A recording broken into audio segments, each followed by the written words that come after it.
दोस्तों ज़्यादातर जासूसी टाइप सीरीज और मूवीज हमारे इंडिया में बहुत ही ज़्यादा पिट जाती है, लेकिन कुछ ऐसी भी सीरीज होती है जो कि आपका दिल पूरी तरह से जीत कर रख देती है। जी हाँ दोस्तों, फाइनली एक ऐसी ही सीरीज आपके सामने प्रेजेंट की गई है। जी हाँ दोस्तों, मैं बात करने जा रहा हूँ प्रीतम पैड्रो वेब सीरीज के बारे में, जिसे फाइनली रिलीज कर दी गई है। इसके टोटल 6 एपिसोड रिलीज किए गए हैं और हर एक एपिसोड लगभग 33 to 35 मिनट की है। इसकी हर एक एपिसोड उतनी भी ज़्यादा लेंथी नहीं है और इस सीरीज को चाहे तो आप अपने पूरे फैमिली के साथ भी बैठकर देख सकते हैं, क्योंकि इसमें आपको किसी भी तरह की कोई भी उस टाइप की सीन नजर नहीं आने वाली होगी।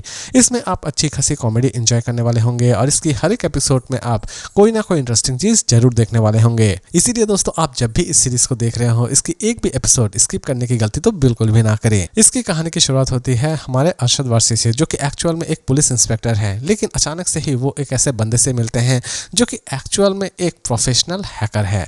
जी हाँ दोस्तों, कंप्यूटर की हर एक प्रॉब्लम को वो सॉल्व कर सकता है। इसी बीच अरशद वारसी की वो कुछ केस में हेल्प करता है, जिसकी वजह से अरशद वारसी उन केस को बहुत ही आसानी से सॉल्व कर लेते हैं और इन दोनों में अच्छी खासी दोस्ती भी बन जाती है। अचानक से ही उनके पास एक ऐसा केस आता है जिसकी वजह से उन्हें साइबर क्राइम में ट्रांसफ़र कर दिया जाता है। अरशद वारसी के लिए ये सारी चीज़ें समझना बहुत ही ज़्यादा मुश्किल हो रही होती है। इसी बीच उनके कमिश्नर उन्हें एक ही सजेशन देते हैं कि अगर तुम इस साइबर सेक्शन से बाहर निकलना चाहते हो तो तुम्हें वहाँ पर कुछ केसेस सॉल्व करने होंगे, तभी तुम क्राइम सेक्शन में आ सकते हो। और इसी दिन से अरशद वारसी किसी भी तरह से साइबर डिपार्टमेंट से निकलना चाहता है, लेकिन अचानक से ही एक मंत्री के बेटे की किडनैपिंग हो जाती है और इस किडनैपिंग केस को अरशद वारसी किसी भी तरह से सॉल्व करना चाहता है अपने पार्टनर की मदद से। और लास्ट तक वो इस केस को सॉल्व कर पाता है या फिर नहीं कर पाता है, यही सारी चीजें आप इस सीरीज में देखने वाले होंगे।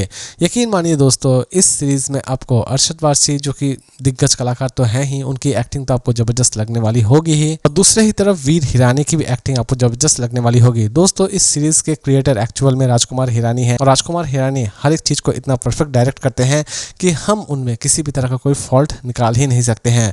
राजकुमार हिरानी की सबसे खास बात यह है कि वो दर्शकों के मन को पढ़ना जानते हैं। दर्शक असल में क्या देखना चाहते हैं वो अच्छी तरह से जानते हैं और वही सारी चीजें आप इस सीरीज में भी देखने वाले होंगे। यकीन मानिए दोस्तों, इसके हर एक एपिसोड आपको बहुत ही ज्यादा बेहतरीन लगने वाली होगी। इस सीरीज को जब आप देख रहे होंगे तो आपके दिमाग में सिर्फ यही चल रही होगी कि ये सीरीज कभी खत्म ही ना हो। दोस्तों, कहानी तो हमने ऑलमोस्ट आधी सुन ली, लेकिन दोस्तों इस सीरीज में आप अच्छी खासी ट्विस्ट भी देखने वाले होंगे। जैसे ही विक्रांत की एंट्री होती है, उसके बाद ये सीरीज एक अलग ही ट्रैक पर दौड़ना शुरू कर देती है और यकीन मानिए दोस्तों, और वही ट्रैक आपको इतनी ज्यादा इंटरेस्टिंग लगने वाली होगी कि आप सोच भी नहीं सकते होंगे।